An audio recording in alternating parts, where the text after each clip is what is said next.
হিন্দুদের কালচারের সাথে আমাদের কি সম্পর্ক? আমরা মুসলিম, আমরা মুহাম্মদ সাল্লাল্লাহু আলাইহি ওয়াসাল্লামের উম্মাহ। আমাদের সাথে মুশরিকদের কি সম্পর্ক? আমাদের সাথে ইহুদিদের কি সম্পর্ক? আমাদের সাথে খ্রিস্টানদের কি সম্পর্ক থাকতে পারে? আমরা কেন ওদের সংস্কৃতি গ্রহণ করি?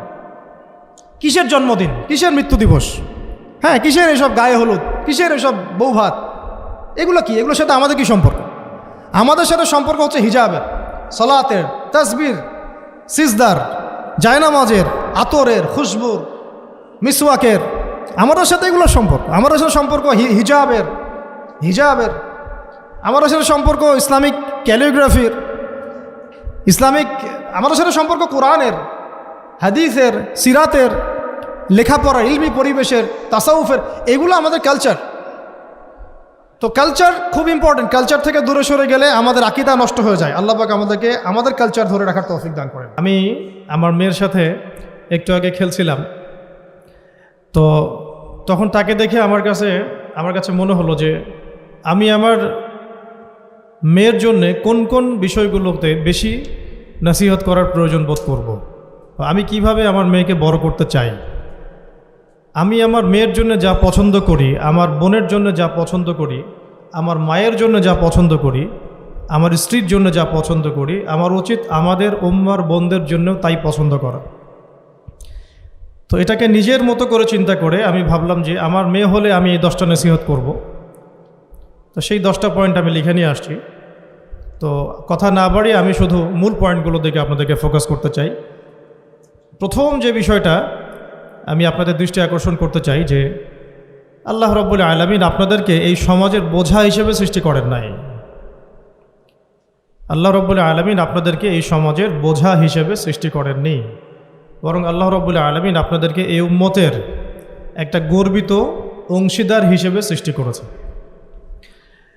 আদম আলাইহিস সালাম যখন জান্নাতে ছিলেন তখনও তার কাছে হৃদয়ের মধ্যে কিছুটা শূন্যতা অনুভব হয়েছে, যেটা আল্লাহ রাব্বুল আলামিন হাওয়া আলাইহিস সালামকে দিয়ে পূর্ণ করেছেন। এবং তার বুকের পাঁজরের হাড় থেকেই তার স্ত্রীকে আল্লাহ পাক সৃষ্টি করেছেন। এবং উভয়ের প্রতি আল্লাহ পাকের নির্দেশ কিন্তু সমান ছিল। এমন না যে আদম আলাইহিস সালামকে বলা হয়েছে এই গাছের কাছেও যেও না, হাওয়া আলাইহিস সালামকে বলা হয় না, এই ব্যাপারটা কিন্তু এমন নয়। বরং উভয়ের প্রতি সমান আদেশ ছিল। ওয়ালা তাকরাবা হাদিহিশ শাজারা। তাকরাবা শব্দটা দ্বিবচন। তোমরা দুজনের কেউই এই গাছের কাছে যাবে না। অর্থাৎ আল্লাহ পাকের যে আদেশগুলো আসমানি কিতাবের মাধ্যমে আমাদের কাছে এসেছে, এগুলো নারী এবং পুরুষের জন্য সমান। ক্ষেত্র বিশেষে কিছু কিছু সূরতে আমলের, চলাফেরার, উসুলের কিছু পার্থক্য আছে, কিন্তু আমভাবে প্রত্যেকটা নসিহত এবং আদেশ কিন্তু নারী পুরুষ সবার জন্য সমান। আমরা যদি চাই যে বাংলাদেশের মাটিতে দিন প্রতিষ্ঠা করতে, তাহলে শুধুমাত্র পুরুষদের ভূমিকা যথেষ্ট না, কোশ্চিনকালও যথেষ্ট না। কারণ প্রত্যেকটা পুরুষই কোনো না কোনো মায়ের সন্তান, কোনো স্ত্রীর স্বামী, কোনো বোনের ভাই, অথবা কোনো মেয়ের বাবা। তাহলে যদি শুধু পুরুষবাচক শব্দে আমরা সমাজ সংস্কার করতে যাই, আমরা ব্যর্থ হব। দুঃখের সাথে বলতে হচ্ছে এটা, কিছু কিছু ক্ষেত্রে আমাদের আত্মসমালোচনার দরকার আছে। আমরা পুরুষদের মধ্যে যে পরিমাণ মেহনত করছি এবং করার পরিকল্পনা করছি, তার 50% আমরা মেয়েদেরকে নিয়ে ফিকির করছি না। যে কোনো দিনী বোন যদি হেদায়েতপ্রাপ্ত হন আল্লাহর পক্ষ থেকে, তারপরে সে যে পড়াশোনা করবে, এই পড়াশোনা করার মতো উপযুক্ত প্রতিষ্ঠানও আমরা তাদেরকে দিতে পারি না। নিরাপত্তা, পর্দা এবং সহজলভ্যতা, যে সহজেই সে জ্ঞান শিখবে নিরাপত্তার সাথে, পর্দার সাথে, বাসার কাছাকাছি, মাহরামদেরকে সাথে নিয়ে, এমন পরিবেশ কিন্তু হাজারে একটা মেয়েও পাচ্ছে বলে আমার মনে হয়।